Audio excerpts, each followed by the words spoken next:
And welcome back to Bedtime Stories with Law of Attraction Life Coaching.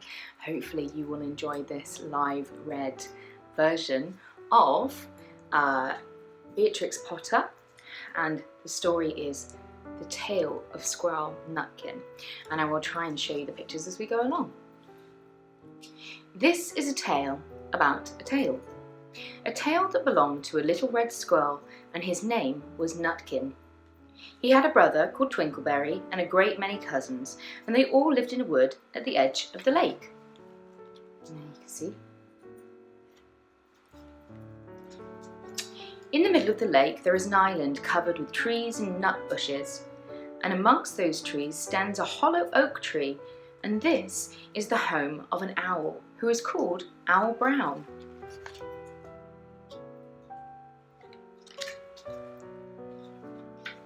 One autumn, when the nuts were ripe and the leaves on the hazel bushes were golden and green, Nutkin and Twinkleberry and all the other little squirrels came out of the wood and down to the edge of the lake.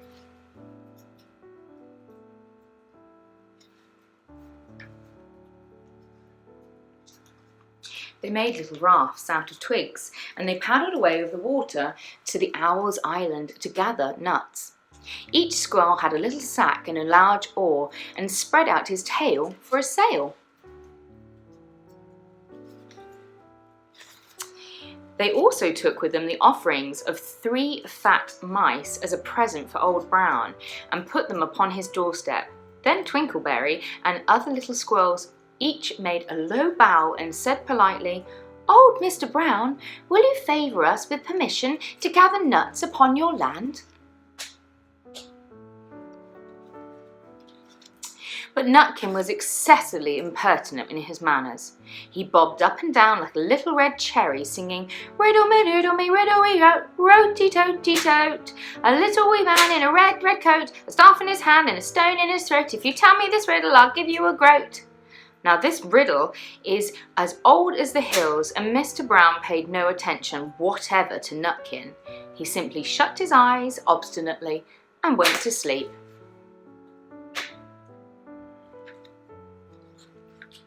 The squirrels filled their little sacks with nuts and sailed away in the evening.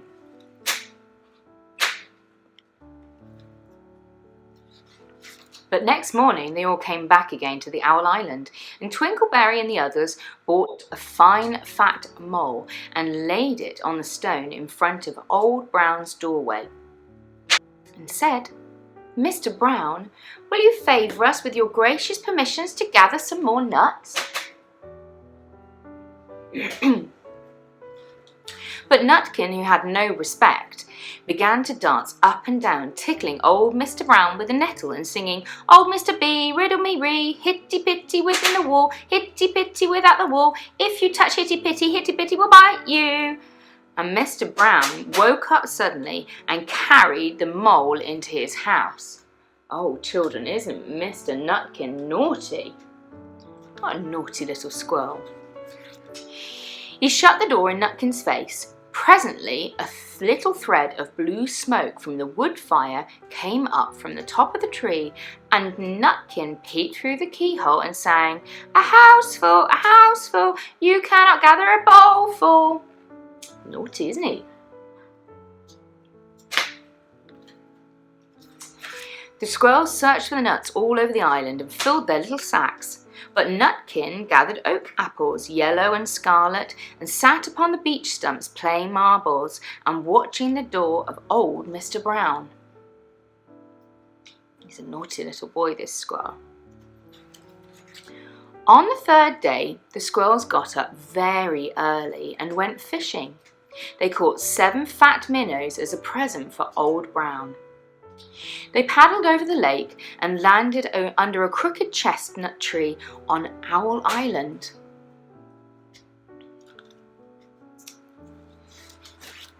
Twinkleberry and 6 other little squirrels each carried a fat minnow, but Nutkin, who had no nice manners, brought no present at all. He ran in front, singing, "The man in the wilderness said to me, how many strawberries grow in the sea? And I answered him, as I thought good, as many red herrings that grow in a wood." But Mr. Old Brown took no interest in riddles, not even when the answer was provided for him.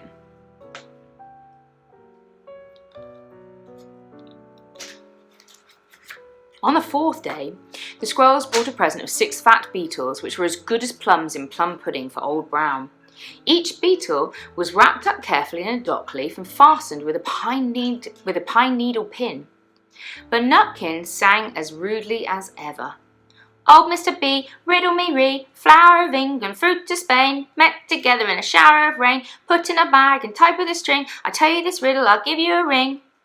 Which was ridiculous of Nutkin, because he'd not had any ring to give to Mr. Brown. So he's a little liar as well, isn't he? The other squirrels hunted up and down the nut bushes, but Nutkin gathered Robin's pincushion off a briar bush and stuck them full of pine needle pins. On the 5th day, the squirrels brought a present of wild honey. It was so sweet and sticky that they licked their fingers as they put it down upon the stone. They had stolen it out of a bumblebee's nest on the tippity top of the hill. But Nutkin skipped up and down, saying, hum-a-bum, buzz, buzz, hum-a-bum, buzz. As I went over Tipple-Tine, a flock of bonny swine, some yellow-knacked, some yellow-backed, and they were the bonniest swine that over went to Tipple-Tine. He is very naughty, isn't he? What a naughty boy. Old Mr. Brown turned up his eyes in disgust at the impertinence of Nutkin, but he did eat the honey. Well, I suppose you've got to get something out of this naughtiness, haven't you? The squirrels filled their little sacks with nuts, but Nutkin sat upon a big old flat rock and played ninepins with the crabapple and the green fir cones. What's your favourite game to play, children? On the 6th day, which was Saturday, the squirrels came for the very last time. They brought a new laid egg in a little rush basket as a last parting present for Mr. Old Brown. But Nutkin ran in front, laughing and shouting, Humpty Dumpty lies in the beck, with a counterpane he broke his neck, 40 doctors, 40 rights, cannot put Humpty Dumpty to rights.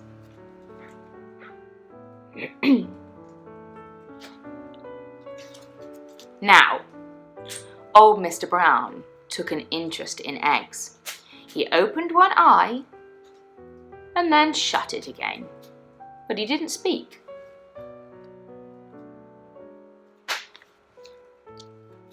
Nutkin became more impertinent than ever. Impertinent means rude, by the way. Old Mr. B, hickamore, on the king's kitchen door. All the king's horses nor the king's man couldn't drive hickamore off to the kitchen's door. Nutkin danced up and down like a sunbeam, but old Mr. Brown said nothing at all. Nutkin began again. Arthur O'Bower has broken his band, he comes roaring up with the land, the King of Scots with all his power cannot turn Arthur O'Bower. Nutkin made a whirring noise that sounded like the wind, and he took a running jump right onto the head of Mr. Old Brown. Then, all at once, there was a flutterment and a scufflement and the loudest squeak, and all the other squirrels scattered into the bushes. Gosh, can you imagine waking up to find a squirrel on your head after a sleep? Be a bit of a shock, wouldn't it? When they came back cautiously, peeping round the tree, there was Mr. Old Brown sitting on his doorstep, quite as if nothing had happened, with his eyes closed.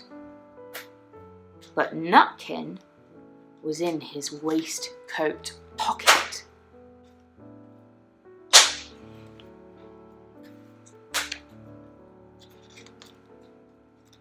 This looks like the end of the story, but it isn't. What do you think might happen next?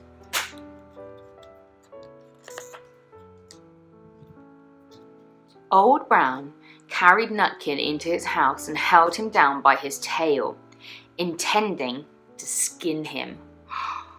But Nutkin pulled so very hard that his tail broke in two, and he dashed up the staircase and escaped out of the attic window.